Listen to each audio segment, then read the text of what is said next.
household, miscellaneous, or business. Which do you want it to be? Business. Why? Well, how many of you don't own a business right now? Let me see, raise your hands on that. And how many of you do own a business? Okay. Therefore, you can write things like this off, right? What is the benefit of being able to write off something on your taxes? Okay. We said earlier, didn't I tell you earlier what is a great rate of return? What was a real super rate of return on your money? 20% on my money. If I could get 20%, like I'm going to do backflips, right? But that's really hard to get, isn't it? When I write something off, what's the rate of return on my money? 50%. Think about that. What's your tax bracket? If it's, say it's a 30% tax bracket, that means when I buy this pen, the government lets me make it an expense, and therefore I get to take it off my income. I have $1 worth of income, but I have $1 worth of expense. Therefore, I have zero income. Well, if I was in a 30% tax bracket, then what happened to my investment? I invested $1 in a pen, but I got 30 cents back, didn't I? So I made 30% on my money. I mean, the government will give you an instant 30% on your money every time you write something off. That's pretty hot, isn't it? When you think about it that way, if I were to put money into a mutual fund and if I were to get 16.5% on it, I would be doing backflips. You know, if I have a business and can write off this pen, I get 30% just like that. If I'm in a higher tax bracket like myself, I get 40% just like that. And if I add my state taxes, I get 50% just like that. That means every time I spend something for my business, I get that return on my money, which is pretty hot. So every one of you has got to have a business so you can write those things off so you can get the high rates of return, basically. All right? That's all basic stuff. I know you all understand this. But the way I want you to think about it is to flow your money through these kinds of leaks so that every time you spend money, you're spending it in a certain flow in exactly the same way. It doesn't matter if you're making $500 a month or $50,000 a month. It all flows through the same kinds of leaks. So you can examine it all the same way every single time. You want to look through the same formula every single time. So I'm going to give you a system here in a minute that'll allow you to do that fairly easily. I'm going to teach you what I call the millionaire minute. If I could teach you a technique that would take you a minute every time you spend money, and if you spent that minute every time you spent money, then it would make you a millionaire, how would you invest that minute every time you spend money? Okay. The millionaire minute is a process. Every time you spend money, you analyze it based on a certain system. I'm going to teaching you. Everybody take one.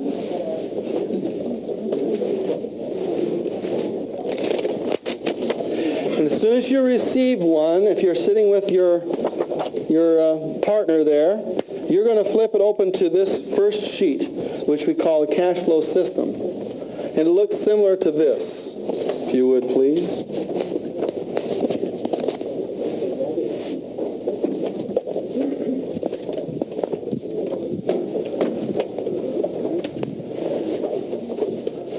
Okay, does everybody have, at least two of you have one there together? All right, good. Now let's look up here because I want to teach you a way to control your money by one little simple piece of paper that you carry with you. All of you and each of you will have this one little simple piece of paper, so I'd like you to fold it up for you. Take it in the middle and fold it in half. Okay, so it looks like that. It's all perforated and it's easy to use. A friend of mine named Jim Dyer created a little system that he calls the pocket planner.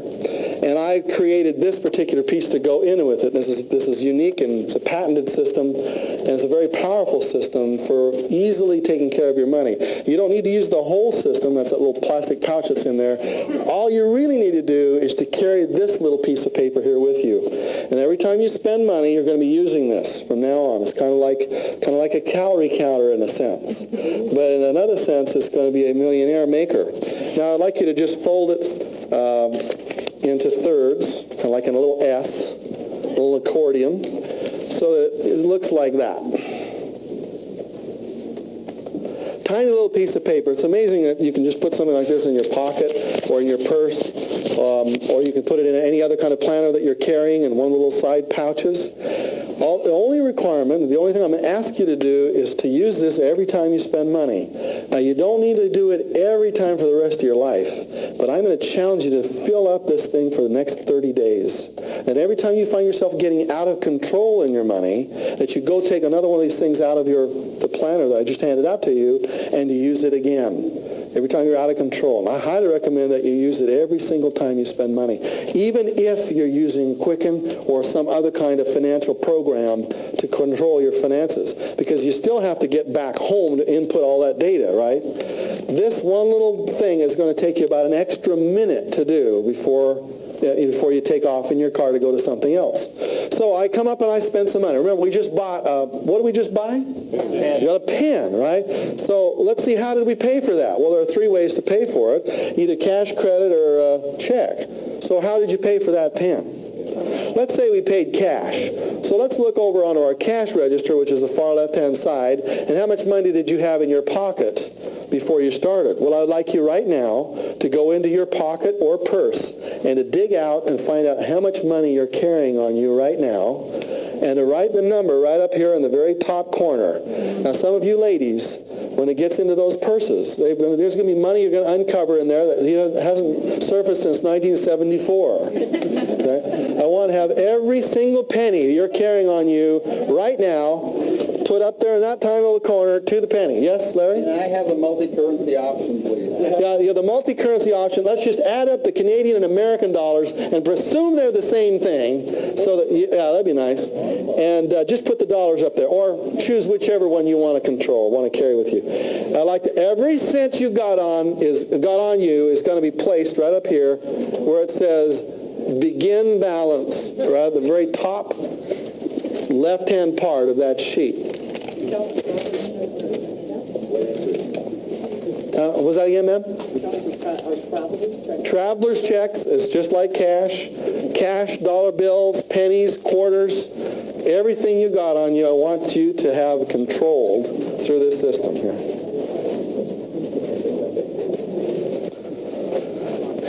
Don't have any money on you, Liza? Okay, get it on there. Good. Count it all up. That's right. Every penny, Evelyn, all those little pennies you've been carrying around. I want every penny to be controlled. You know, you ask this question, well, do I have to control it to the penny, Bob? Do I have to control it to the penny? Let's ask that question. Everybody ask me that question. Do I have to control it to the penny, Bob? Yes. To the penny. To the penny. Why? Because if $1 can grow into $1 million, what does a penny grow into? 1,000,000 pennies. How much is 1,000,000 pennies? $10,000. All right, so you're walking along the street. How many of you have ever walked and stepped over a penny and just said to yourself, that's just a penny, no big deal? How many of you ever walked by a penny and not picked it up? Basically, what you just walked by was how much money? $10,000, because underneath that penny is a whole bunch of pennies down there that you've got to pick up at the same time and put those into your bag as you take on with you.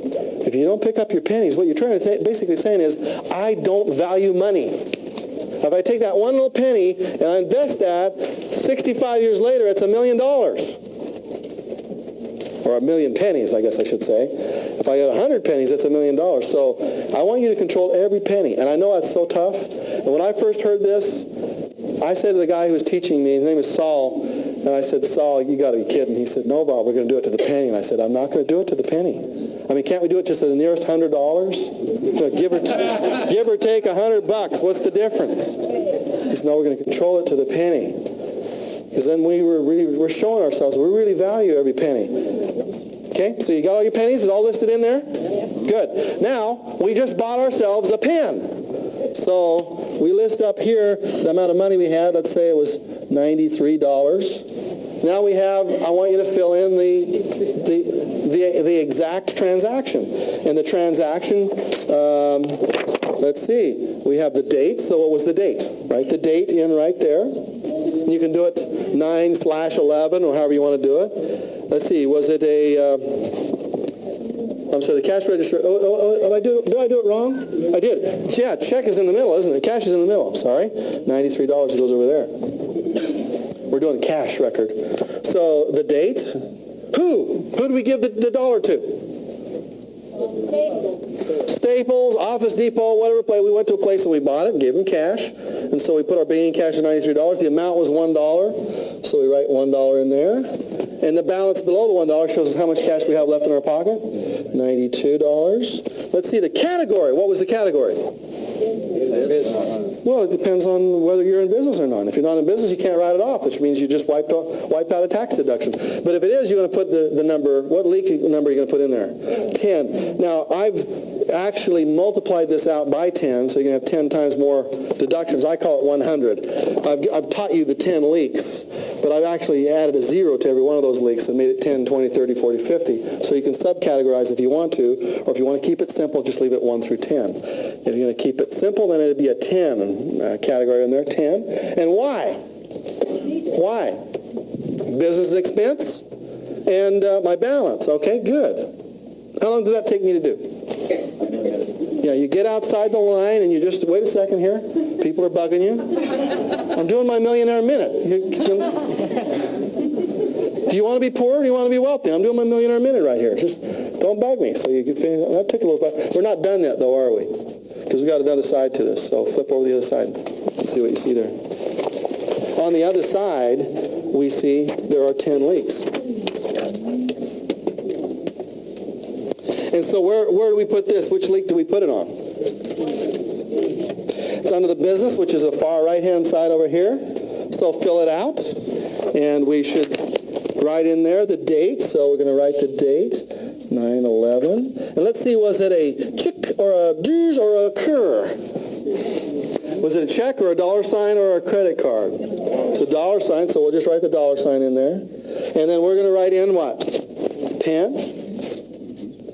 And we're going to write in how much it costs, $1. Now, above the dollar, there's a little thing that says target. What does target mean? This is not a budget. This is a target. Some of you work on budgets. We find that budgets don't work. If they did, the government would be much better off than it does today. Budgets usually don't work. What I'd rather you work to a target towards is how much do you think it's going to be? I'd like you to make an estimate and just put that figure up there as a target amount. Make a guess. How much money am I spending on business expenses every month? And make a target. And then when you get to the end of the month, you'll have a whole bunch of expenses written in here. Okay? So that's what I did. That was not hard. I made 2 entries here. I made an entry to balance my cash account, and then I made an entry over here to give me a list of my business expenses. That's going to take you about a minute.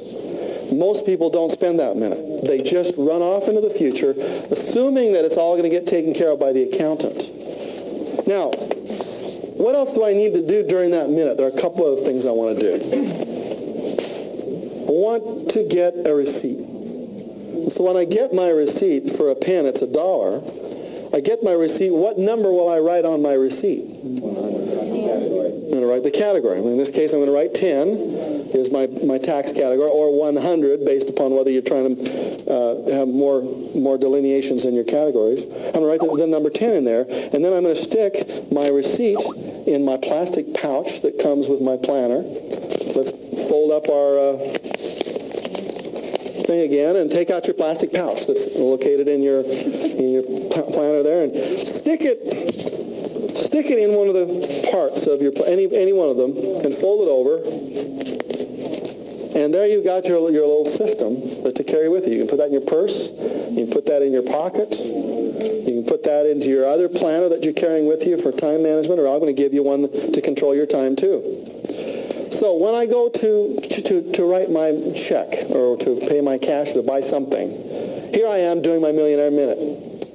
First I'm going to go to the store and I'm going to shop for value. I'm going to look for the cheapest and get the most valuable thing I can get. I'm going to try to negotiate a discount, because if I can negotiate that discount 10 or 15% below, that means I'm making 20% of my money instantly by getting a discount. So I like that. Then I bring the item up to the checkout stand. I'm going to ask for that receipt as it's being paid. I'm going to decide, is it going to be cash, credit card, or check? I get that receipt. And I immediately and instantly categorize it right there on the spot. I want you to know when the money is spent exactly what it was spent for. And you can remember the 10 leaks, can't you? Okay, what was 1? What's the first leak? Charity. What's 2? Savings. What's 3? Consent. What's number 4? It's your shelter. It's your house. And then what you got to have in the house? The household, which is food and stuff. And then 6 is auto. And 7 is that's some fun. 8 is insurance. 9 is debt or miscellaneous. And 10 is business. You know, you can remember. It's not that really hard to remember. In fact, there's only going to be 3 or 4 of those you ever use anyway when you're writing checks. You're probably not going to write a check for insurance at the store. You're probably not going to write a check for savings at the store. You're probably just going to write 5s or 6s or 7s or 9s or 10s. And there's only a few of them you need to remember at all times. The key is I want you to write your number on that receipt every time you get it. So it's all done. Now, how many of you have ever taken all your receipts home and you dumped out all your purse or your wallet there and all these receipts laying on there and you got to go over and you got to read all the receipts again and try to remember if this is deductible or not. Okay, you're going to do it right on the spot. Circle the items that are deductible. If they're deductible, write your number on it and then instantly just stick it right in here after you've balanced it, tracked it, put it on the back, and then you're done. It takes about a minute. And as soon as you get home, what are you going to do with those receipts? I have to file them, so where am I going to file them? That's what the system's all about. So inside the system, I've created some stickers for you. Here are the stickers. And there are 3 kinds of ways you're going to organize your life. I've created what I call the wealth files, and I'm going to give them right here to you right now. The wealth files are the green stickers. They're stickers that include things that are your credit reports, your vehicles. These are for your assets and liabilities. These are for the things you own and the things you owe. Your owns things, all right? And so if you have a mutual fund stock certificate, or if you have a title to one of your cars, if you're not keeping in a safety deposit box, or if you have any other important business properties, these are all of the files you'll probably ever need when it comes to the assets, the things you own in your life, or the debts you have for the things you own. Now, what I'm going to ask you to do is to go down to your local stationery store and buy a box of 100 manila folders. And the manila folders will be center, right, and left tabbed. It's just when you buy a manila folder boxes, that's the way they usually are. And on each of those, I'd like you to take these stickers and stick them on to the left ones, the center ones, and the right ones. And it doesn't really matter which is left or which is right. There are about 100 stickers here. Just a few of them, less than 100. And therefore, as soon as you've stuck them onto your manila folders, you have what I call your wealth files intact. You can buy a little box at any stationery store for $10 that has a little handle on it, and you can place your manila folders right in there, and with just a few minutes, you are totally and completely organized when it comes to your wealth and all the things and places that you need to file things. For instance, what if you were to mistakenly and unfortunately pass away tomorrow morning? Would the files of your life be organized well enough for your loved ones to figure out what was going on? Would they be going? Most of us in this room would have chaos. I once taught a seminar, and I won't take you through this pain, but I once taught a seminar where we literally had an experience where we crashed an imaginary plane into the hotel and killed everybody in the room. And with the lights off, as if the lights were gone now, we had them now take a little trip to their home and watch, as they watch on the radio or the television, the news of the disaster, realizing that you were in the building. And now they watch the panic that goes on in that person's life as they now try to figure out what to do. How they have to call a funeral director. They have to go through the financial records. And they watched for almost an hour, lights off, and watched as they went through the funeral, the pallbearers, who sings at the funeral, where is the plot, to what's the insurance, to the whole thing. And after an hour's experience, when they came back into the room, we turned the lights back on, there were a lot of changed people there. They realized that it's going to be a very interesting experience when you pass on to the next stage of your existence. And what this is about, what the wealth files are are organizing you. Even just one Sunday afternoon, Saturday afternoon, some evening, you can sit down and have your whole financial life organized in a very few minutes. And then you start to live your life based upon the way this is organized. For instance, under the blue records we see here, in case of emergency, this is who they should call. You should tell your loved ones, if anything ever happens to me, you go to this little box. You open up the box and you pull it to this file and you read it. And it'll tell you exactly what to do. There should be your last will and testaments in here, your burial plans. It's kind of morbid, but it's going to happen. Well, maybe it won't happen to you. We'll have figured out the cure to mortality by the time you get to your time in life, right? So here we go. It's all right. Even important photos and keys, you have a simple place to go. When it gets to my red files, well, in here, I have my leaks all organized. See that? There's faucets and leaks. Faucet number 1, faucet number 2, faucet number 3, and you want to have at least 3 primary faucets flowing from different sources. We call that multiple streams of income. And then we have the expense leaks, 10, 20, 30, 40, 50, 60 to 100 there, plus the tax years for the last 5 years in your life. There's a place for you to file your taxes. Now, what you do is when you get home, you take out your little pouch here, and in your pouch will be the receipts for what the money you spent that day. How much money will you be spending every day? How many times will you go into your wallet or purse and pull some kind of financial resource out of there, cash, credit, or check? How many times a day are you going to do that? Either 3, 4, 5 times. More than likely, you're going to do 3 to 5 times a day. It's really not that big a deal. We take this money thing and we make it too big. I'm trying to tell you, that's why Ted, you rip up the dollar bill. I want you to take money down to its simplest common denominator and analyze it. I want you to take money and look under a microscope at it and see really what it takes. And then I want you to take and look at it with a telescope and see what that little microscopic amount grows to as it's telescoped out over decades of time. And you can see what it can really grow into. And so I'm going to take every transaction and focus on it. And if there's only 3 to 5 transactions a day, anybody can do that. So today at lunch, when we have lunch here in another hour or so, you're going to go to lunch somewhere, right? Or are you just not going to eat? Probably going to. So you're going to probably transfer some money out of your life to somebody else's life. That's going to be what I call a money transaction.